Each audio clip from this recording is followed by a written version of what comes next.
It happened one day near December's end. Two neighbors called on an old-time friend, and they found his shop so meager and lean, made gay with 1,000 boughs of green. And Conrad was sitting with face a-shine, when he suddenly stopped as he stitched the twine, and he said, "Old friends, at dawn today, when the cock was a-crowing the night away, the Lord appeared in a dream to me and said, 'I'm coming your guest to be.' So I've been busy with feet astir, strewing my shop with branches of fir. The table is spread, the kettle is shine, and over the rafters the holly is twined. And now I'll wait for my Lord to appear and listen closely, so I will hear his step as he nears my humble place. And I open the door and look on his face." So his old friends went home and left Conrad alone, for this was the happiest day he had known.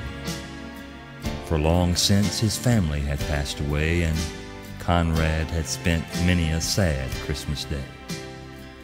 But he knew that with the Lord as his Christmas guest, this Christmas would be the dearest and best. So he listened with lonely joy in his heart, and with every sound he'd rise with a start, and look for the Lord to be at his door, like the vision he'd had just a few hours before.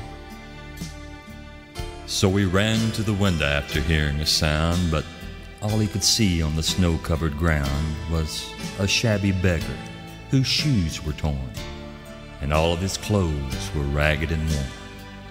But Conrad was touched, and he went to the door, and he said, "Your feet must be frozen and sore. I have some shoes in my shop for you, and a coat that'll keep you warmer too." So with grateful heart the man went away. But Conrad noticed the time of day, and he wondered what made the dear Lord so late, and how much longer he'd have to wait. When he heard a knock, he ran to the door, but it was only a stranger once more, a bent old lady with a shawl of black and a bundle of kindling piled on her back. She asked for only a place to rest, but that was reserved for Conrad's great guest. But her voice seemed to plead, "Don't send me away. Let me rest for a while on this Christmas day." So Conrad brewed her a steaming cup and told her to sit at his table and sup. But after she left, he was filled with dismay, for he saw that the hours were slipping away, and the Lord hadn't come as he said he would, and Conrad felt sure he had misunderstood. When out of the stillness he heard a cry, "Please help me and tell me, where am I?" So again he opened his friendly door and stood disappointed as twice before. It was only a child who had wandered away and was lost from her family on Christmas Day. Again Conrad's heart was heavy and sad, but he knew that he could make the little girl glad. So he called her in and wiped her tears and quieted all her childish fears. Then he led her back home once more.